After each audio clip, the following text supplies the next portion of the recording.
a young high school student awakens strapped to a chair across from a blindfolded man inside a room filled with talismans. The man, Satoru Gojo, asks the student Yuji Itadori which one he is now. Satoru Gojo.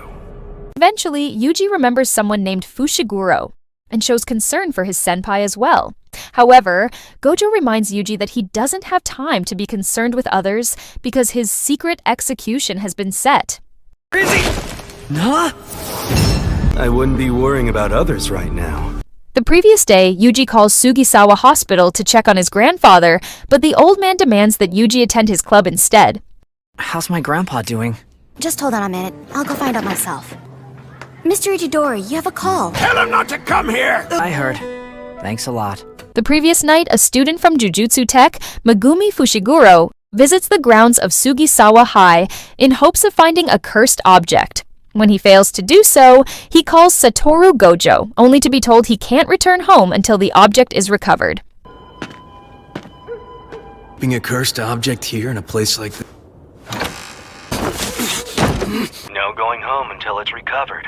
At Yuji's club with Iguchi and Sasaki, Was the angels tougher? the student council president threatens to close the occult club due to inactivity. To prove their research, they tell the president about their theory that something supernatural might be affecting the students on the rugby field. You know about the school's rugby field being closed. Found this newspaper article from 30 years ago. The Yoshida, whose body is buried there! However, the president nullifies their argument by revealing ticks caused the player's illness. In addition, Yuji is registered to the track and field team, not the occult club. I'm sure I wrote a cult club! The coach of the team interrupts and demands Yuji help them conquer nationals.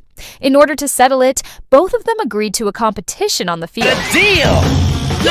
Meanwhile, the Jujutsu Tech student disguises himself and searches the area for the cursed object. What's with this rugby? See a cursed spirit this high level here. Feels like it's close by, but it could actually be. And where is it now? He ends up seeing Yuji dominating in a shot putting contest. Yuji throws the shot put like a baseball and casually breaks the world record, cementing his place in the occult club. 14 meters! Is he famous or something? Hey, so can I throw it however I want? Kinda more gorilla than tiger. Sasaki and Iguchi reassure Yuji he doesn't have to stay in their club, but he chooses to for his personal reasons. Really? I like being scared. Besides, I want to be able to go home by 6. I really like being in your club.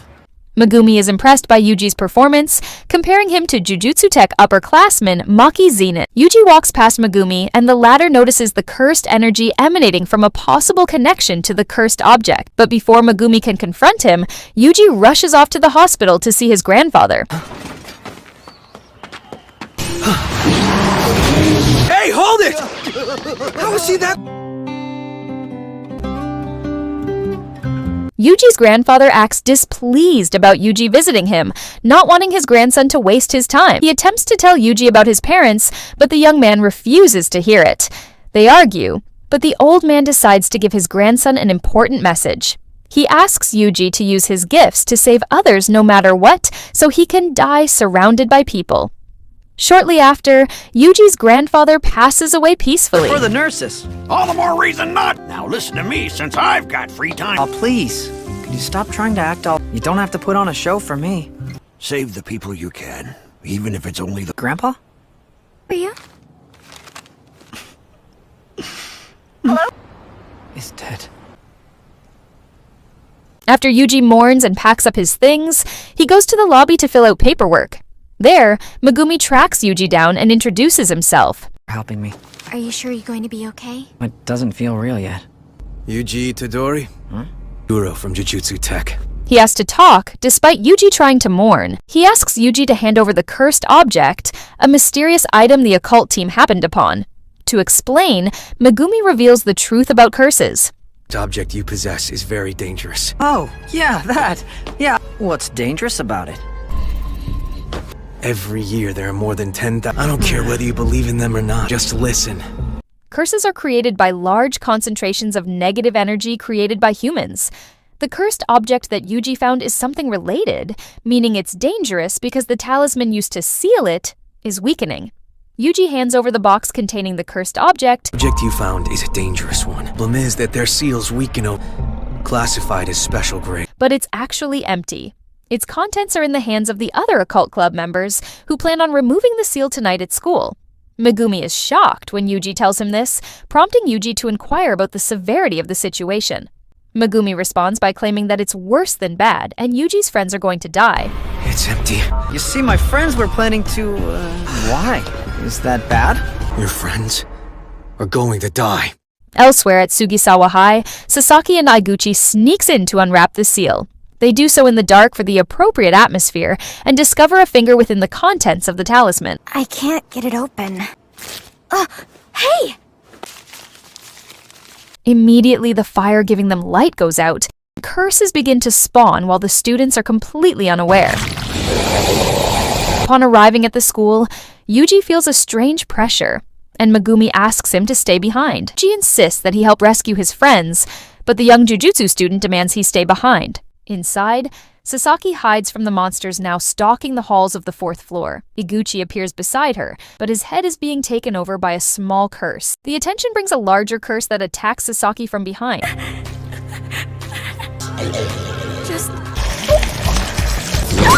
Megumi enters the building and is confronted by yet another curse. Able to defend himself with Jujutsu, Megumi summons his divine dogs and commands them to feast on the enemy. Yuji stands outside wondering why he's hesitating. He realizes that it's because he's afraid of death. He wasn't afraid when his grandfather died. He wonders what the differences are in the death he's facing now compared to that of his grandfather and recalls his words about helping others. Out of my way! Eat it, boy! What the hell am I so afraid of? Was I afraid of it before? Grandpa's death and the death I'm facing now. Kid, so try to help others. The number of curses grow inside the building as Megumi and his divine dogs cut through them to rescue the students. He turns a corner to find many curses have merged in an attempt to consume both students along with the cursed object.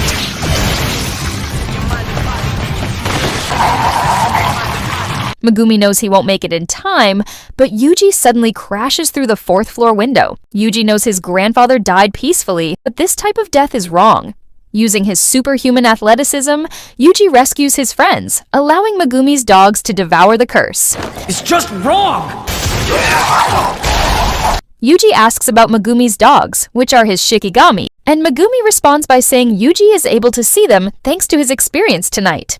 Yuji admits he was scared, but he acted because he wanted to prevent this tragedy and try to give his friends the chance at a proper death. As Megumi is about to finally reclaim special grade cursed object, Ryomen Sukuna's finger, a curse suddenly crashes down from the floor above them. Megumi pushes Yuji out of the way and ends up captured by the curse.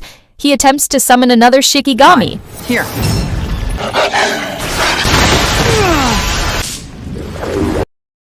Curse pummels him and even tosses the young sorcerer through the wall to the outside.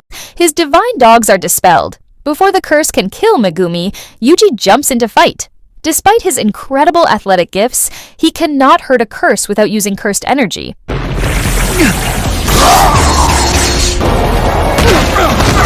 Damn it!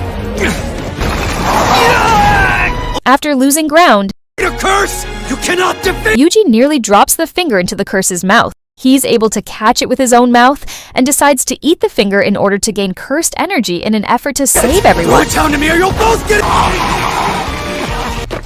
Don't do it. Despite Megumi's misgivings, Yuji swallows the finger and incarnates the power of Ryomen Sukuna. Despite Yuji killing the curse with ease, Megumi is concerned that this is the actual worst-case scenario.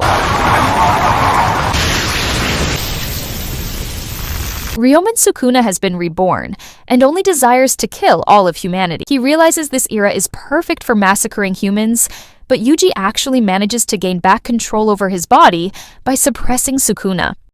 Megumi prepares to summon a Shikigami and proclaims that he will exorcise the cursed Yuji Itadori.